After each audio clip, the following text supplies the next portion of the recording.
Shabbat Shalom Evorach, Medaber Israël Chavim Nana. Cette semaine, on a la chance d'avoir deux parachutes, Be'ar et Bechukotai. On est en 5781, à quelques encablures de Mashiach, Be'ezrat Hashem Yitbarach. Dans cette paracha, dans le parachat de Be'ar en tout cas, il est clair que c'était donné, je vous cite les psukim, Vaïdaber Hashem el Moshe Be'ar Sinai, il est mort, donc au Har Sinai déjà, Akadosh Baruch Hu a parlé à Moshe de la Shemitah, ou Beshanat HaShvi'it, et Beshana HaShvi'it, la 7e année, Shabbat Shabbaton Yihi el Haaretz, c'est un Shabbaton, oui, un grand Shabbat pour la terre, Shabbat Lachem Satra le Tizra, Vekarmecha le Tizmor, tu ne sèmeras pas dans ton champ et tu ne sarmenteras pas, tu ne t'occuperas pas de ta vigne. Ici, très étonnamment, la première question qui se pose et qui va nous apporter une immense ségoula sur les maladies, c'est pour quelle raison Akadosh Baruch Hu a parlé on lit la mitzvah de Shemitah avec le fait qu'elle était donnée au Sinaï. Parce qu'on pourrait dire, la Shemitah, c'est finalement un dépouillement de soi. La Shemitah, c'est un moment où on ne travaille pas, on ne cultive pas, on ne maîtrise pas les choses. Si tous les commandements ont été donnés au Sinaï, c'est parce qu'au Sinaï, comme dit le Khatam Sofer, c'est l'endroit du séné, du buisson, pas des grands arbres, pas des grandes plantations, et c'est l'endroit du désert. Et donc on peut comprendre que les mitzvot et le rapport qui va nous lier à Hachem, qui va nous permettre de comprendre derrière le rideau de la nature des choses, de d'y comprendre quelque chose, ce rapport-là, on ne peut l'avoir que quand on ne répond pas totalement à l'attraction de la matière, aux appétits que nous avons, aux grands kiffs que l'on veut faire, etc.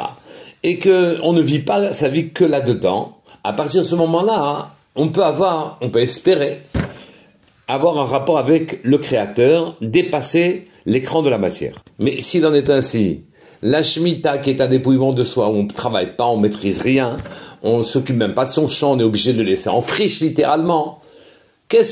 Pour quelle raison il était donné Sinaï? Il aurait pu être donné n'importe où, puisque le Sinaï est un message comme quoi, les commandements de Torah, si tu veux te rapprocher d'Hachem, tu es obligé de ne pas assouvir tous tes appétits. La Shemitah n'avait pas à être donnée au Sinaï, elle aurait pu être donnée même en Égypte, elle aurait pu être donnée n'importe où. C'est la première question. J'ai une deuxième question. On voit que ici, dans notre paracha à nous, c'est marqué V'haïta Shabbat haaretz lachem. On parle de Shabbat dans la Shemitah, ou Beshanat HaShvi'it, et dans la 7e année, c'est un Shabbat Shabbaton pour la terre. Quel rapport y a-t-il entre la Shemitah et Shabbat?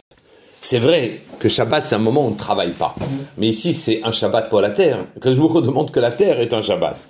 Je veux bien entendre que si on ne travaille pas, alors la terre ne travaillera pas non plus, parce que quand on travaille, elle-même, elle travaille pour nous donner ses fruits. Très bien.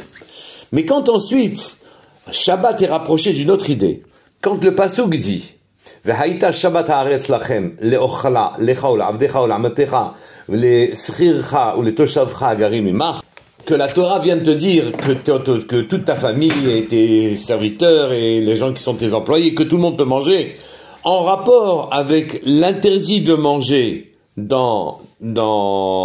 nous avons dans Parashat Shemot. Dans Shemot Kav Gimel, le 11e pasuk, c'est marqué, et la 7e année, où Ba'ashivit tishmetena un tashta ve'achlu evione avecha, et dans la 7e année, donc tu laisseras ton champ de manière abandonnée, en friche, les indigents de ton peuple en mangeront, et le reste, même la bête sauvage des champs le mangera. Et donc on aurait pu croire ici qu'on n'a pas le droit de rien manger dans son champ. Et ceci est lié à Shabbat.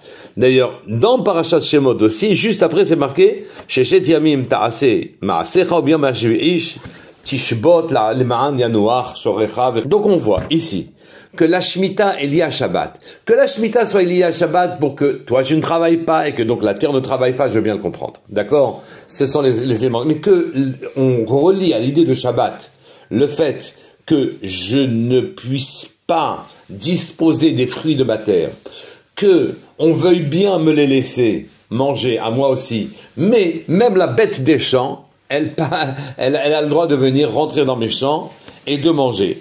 Quel rapport y a-t-il avec Shabbat? On ne voit pas l'intérêt de souligner l'idée de Shabbat dans un interdit de disposer de ses biens. Tout le monde doit manger. Nous, on nous donne le droit aussi de manger, mais tout le monde peut manger chez nous. Pour répondre à cette deuxième question, il faut souligner que Shabbat, il y a un interdit particulier.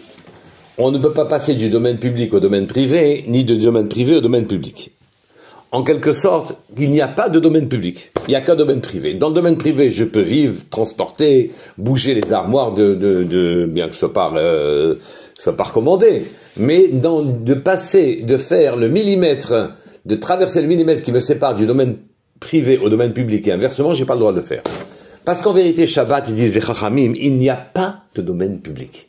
Il n'y a pas de Reshut Harabim, où tout le monde fait ce qu'il veut, où tout le monde a des droits. Il n'y a pas les dispositions que l'on a dans la semaine, où je vais qu'à mes occupations. Je dirige le monde, je dirige mon monde en tout cas, et je dirige mon monde dans la direction dans laquelle je veux. Chacun va dans sa direction. Chacun fait ce qu'il veut. C'est ce qu'on appelle Reshut Harabim. Littéralement, il y a permission et toute licence donnée à tout le monde de faire ce qu'il peut faire du moment que ça ne gêne pas l'autre. Eh bien, Shabbat, il n'y a pas de Reshut Harabim. Il n'y a que Reshut Hayachid. Littéralement, le domaine de un, du un. Qui est un? C'est Hachem.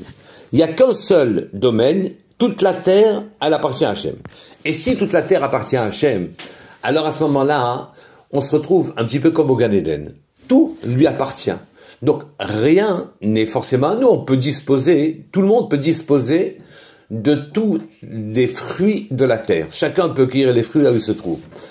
Les passants peuvent rentrer dans mes champs et prendre les fruits, n'importe qui peut se servir, j'ai le droit moi aussi d'en prendre, la bête des champs peut rentrer chez moi, je ne peux pas l'empêcher de manger, et donc ici, le monde, je prends une conscience particulière le jour de Shabbat, c'est que le monde, je suis dans un Reshut Hayachid, je suis dans la maison d'Hachem, je suis là pour élever ma conscience, et pas seulement pour élever ma conscience, mais pour l'éclairer, et que je comprenne parfaitement qu'il n'y a qu'une seule Metsiout, une seule situation, et elle est totalement celle d'Hachem. Je suis chez lui, et il fait ce qu'il veut de nous, et nous nous conformons, nous sommes invités dans son monde.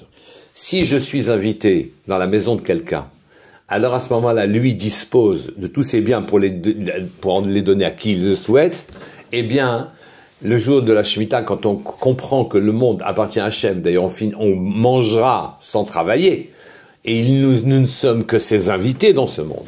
Et c'est pour m'éveiller à cette conscience que je fais l'année de la Shemitah. À partir de ce moment-là, je comprends qu'effectivement, l'idée de Shabbat est liée au fait que je doive libérer et donner et laisser mes fruits qui ne sont plus les miens, les fruits de mes champs qui ne sont plus les miens, les laisser à la disposition de tout un chacun. Mais revenons à la première question que je vous avais posée. Pour quelle raison, quel rapport y a-t-il entre la Shemitah et le Har Sinai?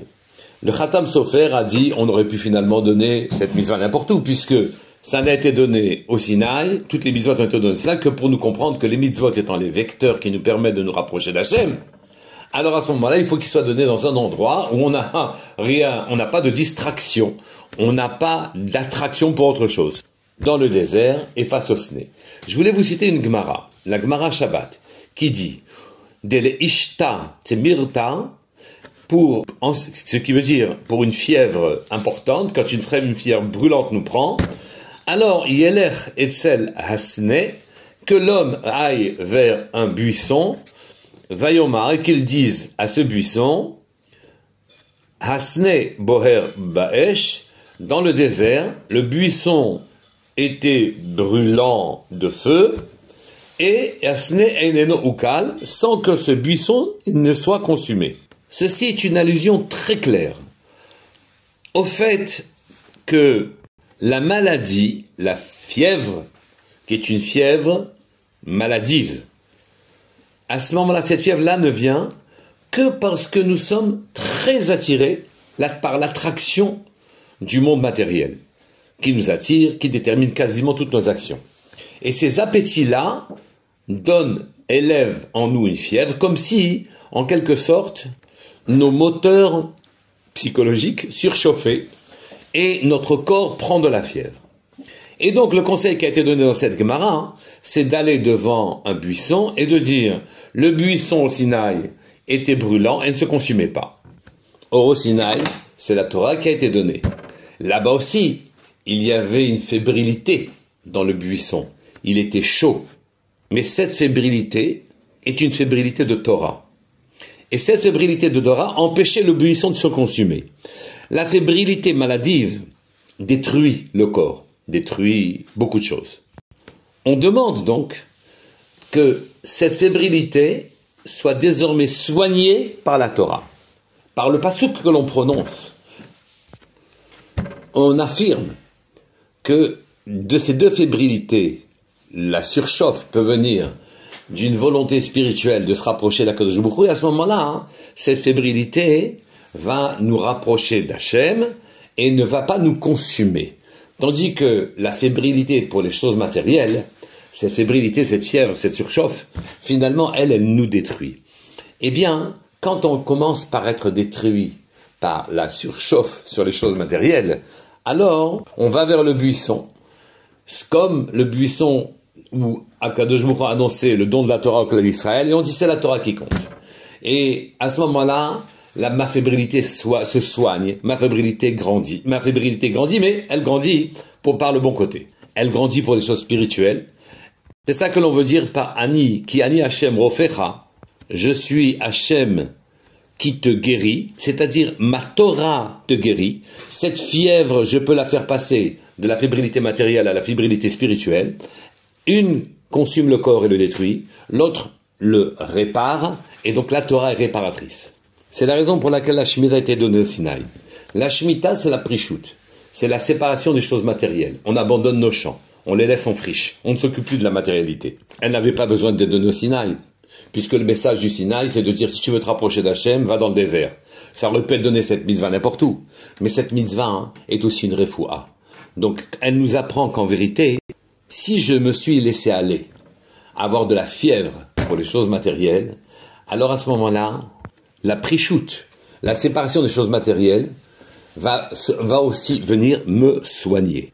La Shemitah aurait pu être donnée au Har Carmel, mais en enseignant la Shemitah au Sinaï, elle rapproche la Shemitah, la prichout, le retrait par rapport aux choses matérielles est lié à la Torah, que quand c'est lié à la Torah, c'est une refoua, c'est un remède contre la fébrilité maladive pour la transformer en fébrilité spirituelle. Shabbat Shalom Mevorach.